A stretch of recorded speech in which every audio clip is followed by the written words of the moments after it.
नमस्कार। Trend classes के online platform पे मैं राम सर आप सभी का बहुत बहुत स्वागत और अभिनंदन करता हूं। तो आइए चलते हैं, एक बेहतरीन सेशन की ओर चलते हैं और देखते हैं भारत के अंदर पुर्तगालियों ने कैसे धीरे धीरे कब्जा किया और भारत के अंदर अपनी फैक्ट्रियों की स्थापना कैसे करते हैं और सर्वप्रथम वो कौन से रास्तों से भारत के अंदर आए, प्रवेश हुए। तो आइए चलते हैं और एक छोटे से वीडियो के माध्यम से एक बड़ी जानकारी जो आपके एग्जाम के लिए बेहद महत्वपूर्ण है उसको समझने का यहाँ पर प्रयास करते हैं। देखिए, पुर्तगालियों का भारत आगमन यानी भारत और यूरोप को मिलाने वाले जो समुद्री मार्ग थे उसके बारे में हम समझेंगे थोड़ा, और भारत के अंदर आखिर कारण क्या था जो पुर्तगालियों ने दूसरा रास्ता खोज लिया। क्या इससे पहले भारत का व्यापार या एशिया और यूरोप को मिलाने वाले जो समुद्री मार्ग थे या जो व्यापार होता था वह किस मार्गों से होता था उसके बारे में भी समझेंगे। देखिए, हम आपको बताना चाहते हैं, एक जगह थी, उस जगह में अगर हम बात करें तो एक घटना होती है और वो घटना कब होती है? 1453 ईस्वी में। देखिए, मैं यहाँ पे शॉर्टकट आपको बताने का प्रयास किया हूँ। देखिए, मैं भी अगर चाहूँ तो मैं आपको बहुत ही डिटेल में इस वीडियो को बना सकता हूँ, लेकिन मैं टाइम नहीं आज तक ख़राब किया किसी का। वो रामायण मैं न सुनाता हूँ न सुनना चाहता हूँ, बस केवल जो फैक्ट आपकी एग्ज़ाम के लिए बेहद महत्वपूर्ण है हम उस पर चर्चा करते हैं। देखिए, 1453 ईस्वी में एक जगह कुस्तुनतुनिया है, कुस्तुनतुनिया। अब देखिए, कुस्तुनतुनिया एक जगह है, ये 1453 ईस्वी की बात है। इस 1453 ईस्वी में क्या हुआ था? तुर्कों ने क्या किया था? तुर्कों ने अधिकार कर लिया। किस पर अधिकार कर लिया तो मैं आपको बताना चाहता हूँ। कुस्तुनतुनिया एक जगह है जो लगभग टर्की की तरफ पड़ता है, इस्तांबुल कुछ ऐसा है जगह। वहाँ पर जो है एक कुस्तुनतुनिया पर तुर्कों ने अधिकार कर लिया, और अधिकार कर लिया जिसके कारण से जो हमारे ये मार्ग थे, जो कुस्तुनतुनिया से होकर के जो भारत और यूरोप को मिलाने वाले मार्ग थे, ये कोई रास्ता है और ये रास्ता कुस्तुनतुनिया से होकर गुजरता है। इस पर क्या कर लिया? तुर्कों ने अधिकार कर लिया। कब कर लिया? 1453 ईस्वी में कर लिया। अब जो यहाँ से लोग जो इस रास्तों से होकर गुजरते थे, यूरोप की तरफ पहुँचते थे, वो लोगों का रास्ता अवरुद्ध हो गया और ये तुर्क लोगों ने क्या कर दिया? इधर से जो भी व्यापारी थे, अरब के व्यापारी या एशिया यूरोप के जितने भी व्यापारी जो आगमन आते जाते थे, उन लोगों को रास्ता देने से इनकार कर लिया। अब जब रास्ता देने से इनकार कर लेते हैं तब उसके बाद नए रास्ते की तलाश होती है, जिसकी खोज में, भारत को खोजने में कोलंबस कहाँ पहुँचता है, ये सारी जानकारियाँ आप लोगों को एक छोटे से वीडियो के माध्यम से देने का मैं प्रयास करूँगा, तो आप लोग समझिएगा। इसके आगे ही कहानी शुरू होती है। कहानी क्या शुरू होती है मैं आपको बताता चलूँ कि पुर्तगाल का एक नाविक था। कौन सा नाविक था? पुर्तगाल का नाविक, एक नाविक पुर्तगाल का जिसका नाम था बार्थोलोमोडियाज। मोडियाज। ये बार्थोलोमोडियाज जो है 1487 ईस्वी में, कब? 1487 ईस्वी में भारत को खोजने निकला। जब भारत को ये खोजने निकलता है, क्योंकि इनको मसालों की ज़रूरत थी, इसलिए ये फिर से पुनः भारत की तरफ अटैक्ट हुए।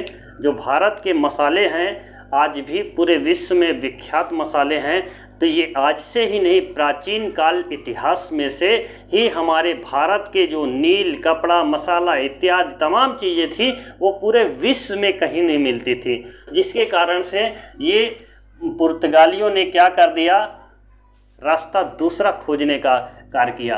तो पुर्तगाल की जो सरकार थी उसने जो है अपने देश से लोगों को भेजने का काम किया। तो बार्थोलोमेव डियाज जो एक नाविक था, ये सोचा कि मैं रास्ता खोज लूँगा क्योंकि मुझे नाव के बारे में अच्छी जानकारी है। लेकिन ये क्या करता है, ये रास्ता नहीं खोज पाता है और ये पुनः वापस चला जाता है। कहाँ चला जाता है, ये पुनः अपना जो है रास्ता नहीं खोज करके और जो है चला जाता है।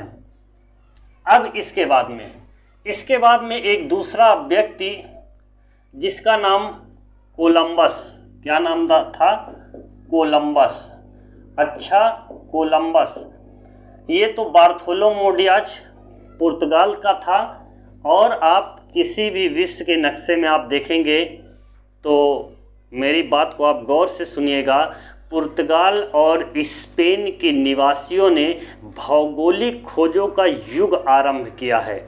यह वीडियो थोड़ा लंबा हो जाएगा, लेकिन यकीन मानिए कि अगर आप इसको देख लेते हैं तो आप किसी भी एनी वीडियो पर आप चले जाइए, आपको ऐसे डिटेल से बताने वाले तो रामायण बता दिए होंगे, लेकिन मैं ये नहीं कहता। लेकिन मेन फैक्ट मैं जो बताना चाहता हूँ, ये जब पुर्तगाल कुछ एक्टिविटी कर रहा था तो उसके बगल का, जैसे आपका कोई पड़ोसी आप कुछ ऐसा कार्य करें तो आपके बगल के पड़ोसी वाले से देखा नहीं जाता। वह भी कुछ ऐसी एक्टिविटी करना चाहता है जो आपसे कुछ और बेहतर है और आपसे बेहतर बनना चाहता। हर व्यक्ति एक दूसरे को देख करके ऐसे ही चल रहे हैं। तो ये कोलंबस एक व्यक्ति जो 1492 ईस्वी में भारत को खोजने के लिए दूसरा मार्ग खोजता है कि हम भारत को पहुँचेंगे भारत। तो ये क्या करता है, 1492 ईस्वी में कोलंबस जो स्पेन का निवासी था, कहाँ का निवासी, कोलंबस स्पेन का निवासी था, या भारत पहुँचने का मार्ग ढूंढते ढूंढते कहाँ पहुँच गया, उत्तरी अमेरिका पहुँच गया। कहाँ पर पहुँच गया, उत्तरी अमेरिका पहुँच गया। और जब वहाँ पर पहुँचता है तो वहाँ के लोगों को यह क्या बोलता है, रेड इंडियन बोलता है। क्या बोलता है, रेड इंडियन बोलता है। और मैं आपको बताना चाहता हूँ, जब ये भी समझ गया कि मैं इंडिया में नहीं हूँ, क्योंकि वहाँ के ये रेड इंडियन जनजाति भी है उत्तरी अमेरिका में, तो पूछा जाता है रेड इंडियन जनजाति कहाँ पाई जाती है, तो उत्तरी अमेरिका में। याद रखिएगा, ये क्वेश्चन आपसे कभी भी पूछा। और स्पेन का निवासी ये कोलंबस भी वापस चला जाता है। अब देखिए, इसके बाद ही फिर से पुर्तगाल का एक व्यक्ति बड़ी हिम्मत करके निकलता है और कहता है मैं खोजने जाऊंगा। तो उसका नाम तो वैसे सारे लोग सभी जानते हैं कि भारत को खोजने में पुर्तगाल का कौन पहुंचता है भारत में, तो याद रखिएगा वास्को डिगामा का नाम आता है। वास्को डिगामा 17 मई 1498 ईस्वी में। देखिए यह व्यक्ति ये क्या करता है, जो भी और लोग यहाँ पर पहले से आ चुके थे उनसे थोड़ा सलाह लेता है कि आप लोग कहाँ तक पहुँचे। तो कोई बताता है अंतरीप तक पहुँचे, अफ्रीका में केप ऑफ गुड है, वहाँ तक बार्थोलोमेव डियाज जाता है, वहाँ से वापस जाता है। तो कुछ वो अपना नक्शा के आधार पर जो है इसको बताते हैं वास्को डिगामा को। तो वास्को डिगामा क्या करता है, उन्हीं मार्गों का प्रयोग करते हुए थोड़ा सा और जैसे ही नीचे आता है अफ्रीका से, एक सीधा ऐसे आप देखेंगे ऐसे मार्ग का प्रयोग करते हुए वास्को डिगामा 17 मई 1498 ईस्वी को कहाँ पर पहुँचता है, केरल में। केरल में पहुँचता है। केरल में एक बंदरगाह था जिसका नाम कालीकट बंदरगाह, केरल के कालीकट बंदरगाह पर पहुँचा था। कब पहुँचा था, 17 मई 1498 ईस्वी में। देखिए जब वहाँ पर पहुँचता है तो जो वहाँ के व्यापारी थे वास्को डिगामा से बहुत मतलब नाखुश हुए, हम यह कह सकते हैं कि विरोध उसका किया। लेकिन वहाँ का एक जो शासक था जिसका नाम जमोरिन था, जमोरिन ने केरल का जो वहाँ पर था उसका नाम जमोरिन क्या करता है, वास्को डिगामा का स्वागत और अभिनंदन करता है और वापस जाते समय उसको जड़ी बूटी मसाला इत्यादि चीज़ ले जाने का आदेश करता है। अच्छा, इन चीज़ों को ले जाकर जब वास्को डिगामा को बताया जा रहा है, जो किताबें बता रही है कि लगभग सारा मतलब आने जाने का जो खर्च था उसको निकाल करके उसका 60 गुना लाभ होता है। कितना गुना लाभ होता है? 60 गुना। अब बताइए 60 गुना लाभ होने का मतलब कि आप सोच लीजिए कि कितना बड़ा लाभ हुआ। जब ये लाभ हो जाता है तो इसके बाद पुर्तगालियों ने एक विचार बनाया। विचार क्या बनाता है कि हम भारत के अंदर क्यों ना चल करके कोई फैक्ट्री डाल देते हैं, एक बड़ी सी फैक्ट्री डाल देते हैं और वहाँ से अपना जो है व्यापार करते हैं, केंद्र बना लेते हैं और उन्हीं के जरिए हम भारत से और पुर्तगाल क्या पूरा इस यूरोप में जो है मसाले का जो है व्यापार करना प्रारंभ कर देते हैं। तो मैं आपको बताता चलूँ कि इसके बाद 1502 ईस्वी की बात है। कब? 1502 ईस्वी की बात है। वास्को डी गामा पुनः भारत आता है। कब आया? पुनः। कोई भी पूछेगा कि वास्को डी गामा पुनः भारत कब आया, तो 1502 ईस्वी में वास्को डी गामा 1502 ईस्वी में भारत आता है और 1503 ईस्वी में एक पुर्तगाली फैक्ट्री लगाता है। पुर्तगाली फैक्ट्री लगा देता है। और कहाँ पर लगा देता है तो मैं आपको बताना चाहता हूँ, कोचीन में लगाता है। अच्छा, कोचीन है कहाँ? कोचीन केरल में। इसका मतलब 1503 में पहली पुर्तगाली फैक्ट्री स्थापित होती है, वो भी कहाँ? कोचीन में स्थापित होती है और वो कोचीन केरल में है। फिर उसके बाद में जब इससे ज़्यादा और लाभ इनकम पुर्तगालियों को होता है तो 1505 में दूसरी पुर्तगाली फैक्ट्री लगा देते हैं। कहाँ पर लगा देते हैं? ये भी जगह केरल में है जिसका नाम है कन्नूर। तो कोचीन और कन्नूर दोनों ये केरल में है। पहली फैक्ट्री 1503 में, दूसरी 1505 ईस्वी में स्थापित होती है। अब जब ये दो फैक्ट्री भारत के अंदर पुर्तगालियों ने स्थापित कर लिया तो इन फैक्ट्रियों पर देख रेख करने के लिए पुर्तगाल की सरकार मैनुअल प्रथम ये क्या करती है, पुर्तगाल ने इन फैक्ट्रियों पर अपना अधिकार स्थापित करने के लिए एक वायसराय को भेजती है। और भारत आने वाला या कहा जाए कि पुर्तगाली गवर्नर कौन था, ये क्वेश्चन ऐसे ही पूछा जाएगा कि भारत आने वाला पहला पुर्तगाली गवर्नर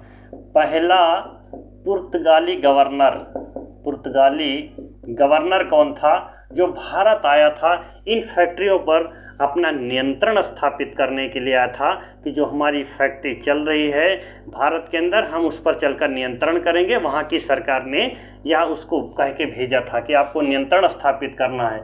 तो भारत आने वाला पहला पुर्तगाली गवर्नर 1505 ईस्वी में आता है। इसका नाम क्या था? इसका नाम था फ्रांसिस्को डी अल्मेडा।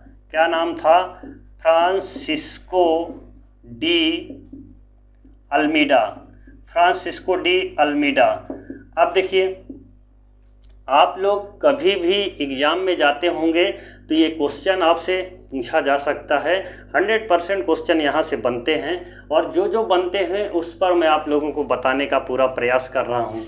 अब देखिए, फ्रांसिस्को डी अल्मेडा पहला पुर्तगाली गवर्नर 1505 में आया था, 1509 ईस्वी तक रहा है। कब तक रहा है? 1509 ईस्वी में। और ये भारत के अंदर जो है क्या क्या नीति चलाता है, इसने चला दिया भारत के अंदर ब्लू वाटर पॉलिसी चलाया। अगर आपको ये नहीं होगा तो शांति जल की नीति अपनाई। इसने क्या किया? यहाँ के लोगों पर नियंत्रण स्थापित करने के लिए, यहाँ अपने विचारों में कि यहाँ के लोगों को मिला के रहें, तो इसने ब्लू वाटर पॉलिसी चलाया या शांत जल की नीति चलाई।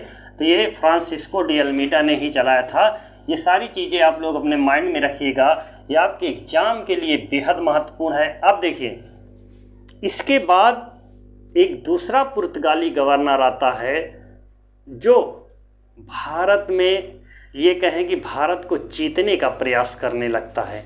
अब वो पुर्तगाली गवर्नर कौन था?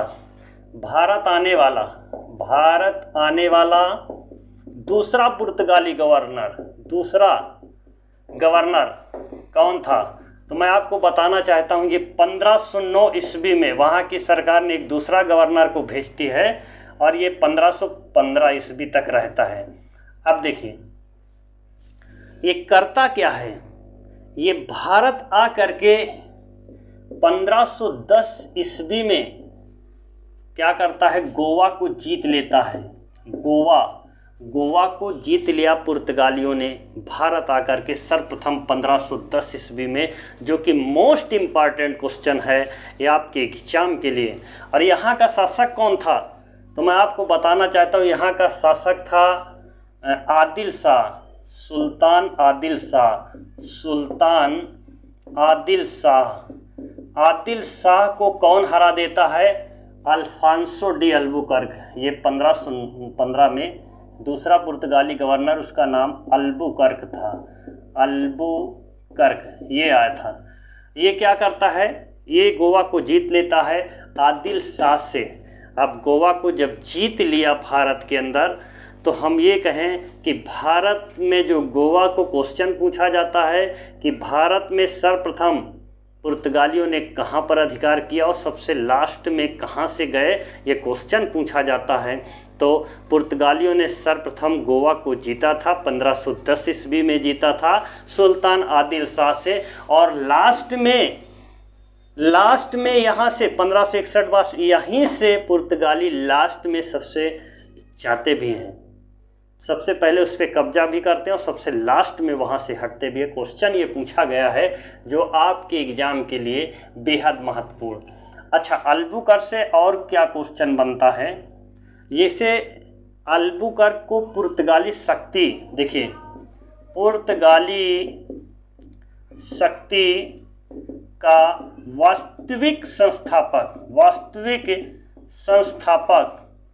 पुर्तगाली शक्ति का वास्तविक संस्थापक अल्बुकर्क था। कौन था, अल्बुकर्क। बहुत बेहतरीन और लाजवाब क्वेश्चन है। पुर्तगाली शक्ति का वास्तविक संस्थापक अल्फांसो डे अल्बुकर्क, उसका पूरा नाम तो मैं आपको शॉर्टकट में बता दिया, इसका नाम पूरा है अल्फांसो, क्या नाम है, अल्फांसो डी अल्बुकर्क, इसका ये नाम है, अल्फांसो डी अल्बुकर्क पूरा नाम है, मैं शॉर्ट में से ले रहा था।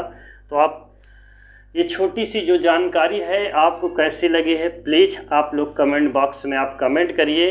आपको हमारे चैनल से जुड़ने से कोई ऐसे क्वेश्चन आपको नहीं मिलेंगे जो आपके एग्ज़ाम के लिए महत्वपूर्ण ना हो। मैं ऐसे टॉपिक्स को लेकर आता हूं जो आपके एग्ज़ाम के लिए बेहद महत्वपूर्ण होते हैं।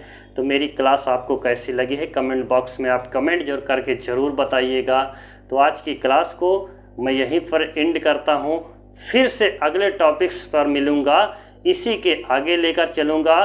डच भारत के अंदर कैसे आते हैं, पुर्तगाली, डच, अंग्रेज, फ्रांसीसी, स्वीडिश, डेनिश, जितने भी आते हैं सारी चीज़ों के बारे में आपको एक एक करके बताने का पूरा प्रयास करूंगा। तो जय हिंद, जय भारत, वंदे मातरम।